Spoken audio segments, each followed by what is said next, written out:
නිකම්ම ඉඳලා හැම මාසෙම රුපියල් 80000 ගානේ ඔයාගේ account එකට එනවා නම් ඔයා ඒකට කැමතිද? අපි අද කතා කරමු මේ ගෙවල් වල වගේම ව්‍යාපාර ස්ථානවල ගහලා තියෙන solar system ගැන විස්තරي. හුඟ දෙනෙක් මගෙන් නිතර අහන දෙයක් තමයි මේ solar system ගැන. ඒකට හේතුව අපේ ගෙදරත් මේ වගේ solar system පද්ධතියක් සවි කරලා තියෙනවා. අපි අද කතා කරමු කොහොමද මේ වගේ solar system එකක් හයි කරගන්නේ? මොනවාද මේවට තියෙන නීති? ඒ වගේ මේ වගේ solar system එකකින් කොහොම ආදායමක් අපිට ගන්න පුළුවන්ද? සහ මේ වගේ solar system එකක් හයි කරගන්න කොච්චර මුදලක් යනවද? අපි මේ හැමදේම මෙන්න මේ වීඩියෝ එකෙන් සම්පූර්ණයෙන්ම කතා කරමු. ඊට කලින් චූටි දෙයක් මතක් කරගන්න තාමත් අපේ channel එක subscribe කරලා අපිත් එක්ක එකතු වෙලා නැත්නම් දැම්ම ගිහිල්ලා subscribe කරලා අපිත් එක්ක එකතු වෙන්න.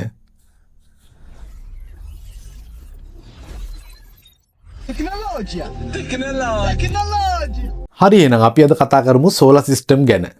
ඔයා දැකලා තියෙන මේ ගෙවල් වල ගොඩනැගිලි වල ගහලා තියෙන solar system ප්‍රධාන ආකාර දෙකක් තියෙනවා. ඒ තමයි ඔයා දකින්න මේ solar system on grid solar සහ off grid විදියට system දෙකකට සම්බන්ධ වෙනවා. මෙතනදී මේ on grid කියන solar පද්ධතියට බැටරියක් අවශ්‍ය වෙන්නේ නැහැ. මේක line එකට කෙලින්ම සම්බන්ධ වෙනවා. ඒ වගේම off grid කියන solar පද්ධතිය line එකට සම්බන්ධ වෙන්නේ බැටරියක් හරහා. මේ on grid කියන solar පද්ධතිය තමයි අපි එදින්දා දකින ගෙවල් වල සහ ගොඩනැගිලි වල බහුතරයක් බලා ගන්න හම්බ වෙන්නේ.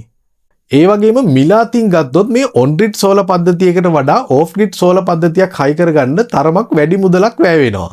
ඒකට හේතුව ධාරිතාවයෙන් ටිකක් ඉහළ බැටරියක් මේ off grid කියන solar පද්ධතියත් එක්ක සම්බන්ධ වෙනවා. එතකොට මේ off grid පද්ධතියක වෙන්නේ වහලේ මත සවි කරලා තියෙන පැනල් වලින් අර බැටරිය ආරෝපණය වෙනවා මුලින්ම. ඊට පස්සේ ස්විච් එකක් කරා ගිහිල්ලා අපි ඒක ඔන් කරාම තමයි ලයින් එකට ඒක සම්බන්ධ වෙන්නේ. මම මෙතනදී ලයින් එක කියන වචනේ පාවිච්චි කරන්නේ පාරේ කරන්ට් ලයින් එක කියන අදහසින්. ඒ වගේම මේ ගෙවල් වල සහ ගොඩනැගිලි වල මේ ගහලා තියෙන සෝලර් පද්ධති කිලෝවොට් 5 ඉඳලා කිලෝවොට් 40 දක්වා රේන්ජ් එකේ අපිට ලබා ගන්න පුළුවන්. මේ වගේ සෝලර් පද්ධතිය සම්බන්ධ කරගන්නකොට බලපාන හේතු කීපයක් තියෙනවා. සමහර අවස්ථාවල ඔයාට සල්ලි තිබුණා කියලාම මේ වගේ solar system එකක් සම්බන්ධ කරගන්න බැරි වෙන අවස්ථාවක් තියෙනවා. අපි මේ මොනවාද කියලා දැන් කතා කරමු. පළවෙනි එක තමයි ඔයාගේ අතේ සල්ලි කොච්චර තිබ්බත් සමහර වෙලාවට ඔයාට බැරි වෙනවා තීරණය කරන්න කිලෝවොට් 5ක්ද ඔයාට අවශ්‍ය වෙන්නේ කිලෝවොට් 40ක්ද 30ක්ද කියන එක. ඒක ඇත්තටම තීරණය වෙන්න බලපාන හේතු කීපයක් තියෙනවා. පළවෙනි හේතුව තමයි ඔයාගේ ගෙදර හෝ කාර්යාලය හෝ මේ සෝලර් පද්ධතිය සම්බන්ධ කරගන්න යන ස්ථානය ඔයාට විදුලිය එන ට්‍රාන්ස්ෆෝමරේ ඉඳලා කිලෝමීටරයක් ඇතුළත තියෙන්න ඕන. ඒ කියන්නේ ඔයාගේ ගොඩනැගිල්ලයි ඔයාට කරන්ට් එක එන ට්‍රාන්ස්ෆෝමරේ අතර රේන්ජ් එක අනිවාර්යයෙන්ම කිලෝමීටරයකට වඩා අඩු වෙන්න ඕන. දෙවෙනි හේතුව තමයි කිලෝමීටරයක් ඇතුළත සමහර විට ඔයාගේ ගෙදර තිබුණත් ඔයාගේ මේ කරන්ට් එක එන ලයින් එකේ වෙන කෙනෙක් මේ සෝලර් පද්ධතියක් සම්බන්ධ කරලා තියෙනවා නම් ඔයාට සමහර විට මේ වගේ සෝලර් පද්ධතියක් සම්බන්ධ කරගන්න බැරි වෙනවා. මොකද ඉලෙක්ට්‍රිසිටි බෝඩ් එකෙන් මෙන්න මේ එකම ට්‍රාන්ස්ෆෝමරේ එකම ලයින් එකේ ඉන්න කීප දෙනෙක්ට මේ අවස්ථාව ලබා දෙනවා අඩුයි. තව දෙයක් තමයි ඔයාට මේ කරන්ට් එක එන ට්‍රාන්ස්ෆෝමරෙන් 160ක ප්‍රමාණයක් තමයි මේ සෝලර් පද්ධති වලට ලබා දීලා තියෙන්නේ. ඒක සමහර විට ප්‍රදේශයෙන් ප්‍රදේශයට වෙනස් වෙන අවස්ථා තියෙනවා. ඒ කියන්නේ මෙන්න මෙහෙම දෙයක්. ඔයා හිතන්න ඔයාගේ ගෙදරට කරන්ට් එක එන ට්‍රාන්ස්ෆෝමර් එකේ කැපැසිටි එක කිලෝවොට් 100යි කියලා. එහෙම වුණොත් කිලෝවොට් 60ක ප්‍රමාණයක් තමයි මේ සෝලර් පද්ධති වලට හිමි වෙන්නේ. ඒ කියන්නේ මේ 60ම ඔයාට ගහ ගන්න පුළුවන් කියන එක නෙමෙයි. ඒක ඒ ට්‍රාන්ස්ෆෝමරෙන් කරන්ට් එක ගන්න ඒ ලයින්ස් වලින් කරන්ට් එක ගන්න අය අතර බෙදිලා යනවා. මෙන්න මේ දේවල් ටික ක්ලියර් කරගත්තට පස්සේ ඔයාට පුළුවන් ඉලෙක්ට්‍රිසිටි බෝඩ් එකෙන් ඇප්‍රූව් එකක් ගන්න. එතකොට ඉලෙක්ට්‍රිසිටි බෝඩ් එකේ අය ඇවිල්ලා මේ ක්‍රයිටීරියාස් ටික බලලා තීරණය කරනවා ඔයාට මේ වගේ සෝලර් පද්ධතියක් සම්බන්ධ කරගන්න පුළුවන්ද බැරිද කියලා. ඒ වගේම අපි අර මුලින් කතා කරා වගේ කිලෝවොට් 5 ඉඳලා කිලෝවොට් 40 වෙනකන් අපිට සෝලර් පද්ධති සම්බන්ධ කරගන්න පුළුවන් වුණාට ඉලෙක්ට්‍රිසිටි බෝඩ් එකේ අය තමයි තීරණය කරන්නේ ඔයාට කිලෝවොට් කීයක් දෙන්න පුළුවන්ද කියලා. මෙන්න මේ දේවල් ටික සම්පූර්ණ වුණාට පස්සේ ඔයාට පුළුවන් මේ සෝලර් සිස්ටම් එක සම්බන්ධ කරගන්න අදාළ කම්පැනියක් තෝරගන්න. ලංකාවේ දැන්ට ගොඩක් කම්පැනි තියෙනවා මේ සෝලර් සිස්ටම් දැන්ට දෙන. එතනදී ඔය අනිවාර්යයෙන්ම මේ ගැන ටිකක් හොයලා බලලා හොඳ ආයතනයක් තෝරගන්න. එතනදී තව දෙයක් කියන්න ඕනේ මේ සමහර සෝලර් ආයතන තියෙනවා ඉලෙක්ට්‍රිසිටි බෝඩ් එකට යවන්න ඕන ලියුමේ ඉඳලා හැමදේම හදලා දීලා අපිට සපෝට් එකක් දෙන. ඔයා ඒ වගේ ආයතනයක් තෝරගත්තොත් එහෙම ඇත්තටම ඔයාගේ වැඩේ කරගන්න හරිම ලේසි වෙනවා.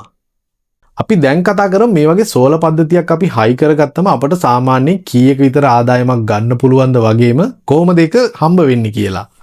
මෙතනදී ඇත්තටම වෙන්නේ අපි මේ වහලේ උඩ හයි කරලා තියෙන මේ පැනල් වලින් දවසට ජෙනරේට් වෙන කරන්ට් එක ලයින් එකට යන එක. ඒ කියන්නේ සරලව ඉලෙක්ට්‍රිසිටි බෝඩ් එකට අපි කරන්ට් එක දෙන එක තමයි මෙතනදී වෙන්නේ.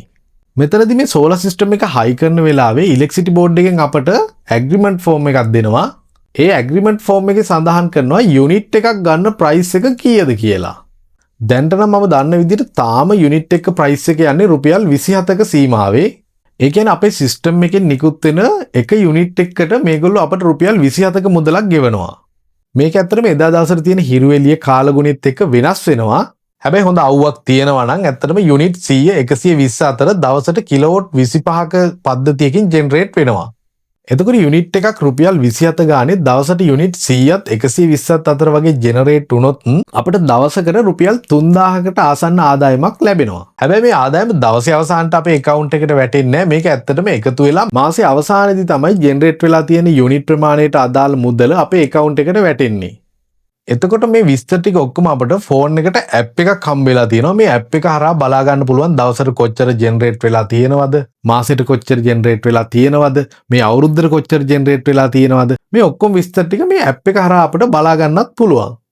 අපි දැන් කතා කරමු මේ වගේ සෝලාර් පද්ධතිය සම්බන්ධ කරගන්න කොච්චර විතර මුදලක් අපිට වැය වෙනවද කියලා. මේ කොස්ට් එක කම්පැනියෙන් කම්පැනියට වෙනස් වෙනවා. ඒගොල්ලෝ යොදා ගන්න මෙටීරියල්ස් වගේම ඒගොල්ලෝගේ සර්විස් එකත් මත ඒක ඩිපෙන්ඩ් වෙනවා. අපේ ගෙදරට මේ සිස්ටම් එක ගහලා දැන්ට අවුරුද්දක් විතර වෙනවා. එතකොට ඒ කාලේ නම් මේ වගේ කිලෝවොට් 25ක සිස්ටම් එකක් ගහගන්න සාමාන්‍ය ලක්ෂ 30ක වගේ මුදලක් තමයි වැය වුනේ. දැන් තියෙන ආර්ථික තත්ත්වෙත් එක්ක මේ මිල ගණන් වෙනස් වෙන්න පුළුවන්. හැබැයි කොහොම වුණත් මේ සෝලාර් පද්ධතිය වල මිල සාමාන්‍යයෙන් දැන් අවුරුදු 2-3කට කලින් ගත්තම වඩා දැන් අඩු වෙලා තියෙනවා. හැබැයි මට හිතෙන්නේ ගිය අවුරුද්දට වඩා අඩු මුදලකට මේ අවුරුද්දේ මේ සෝලාර් පද්ධතිය සම්බන්ධ කරගන්න පුළුවන්. සාමාන්‍යයෙන් වෙන්නේ බාණ්ඩවල මිල ඉහළ යන එක. හැබැයි මේ සෝලාර් පද්ධතිය වල මිල එන්න අඩු වෙලා තියෙනවා. මේකට හේතුව තමයි දැන් අවුරුදු 3-4කට කලින් මේ පද්ධතිය සම්බන්ධ කරගන්නව නම් තිබ්බේ සීමිත ආයතන ප්‍රමාණයක්. ඒ වගේ මේ දවස්වල යුනිට් ප්‍රයිස් එකක් විදියට රුපියල් 37ක මුදලක් ගෙව්වා. හැබැයි අද වෙනකොට කොළඹින් පිටත් ඕනතරම් මේ වගේ සෝලාර් සිස්ටම් සම්බන්ධ කරන ආයතන ගොඩක් දැන් තියෙනවා. ඉතින් අනිවාර්යයෙන් මේ හින්දා මේකේ මිලත් දැන් කලින්ට වඩා අඩු වෙලා ඇති. ඔයා මොකද හිතන්නේ ඇත්තටම මේ සෝලාර් සිස්ටම් ගැන? මේක මේ ගෙවන ගානත් එක්ක වටින දෙයක්ද? ඔයාගේ අදහසත් අනිවාර්යයෙන්ම පහලින් කමෙන්ට් එකක් දාලා අපිව subscribe කරලා යන්නත් අමතක කරන්න එපා. Tecnologia!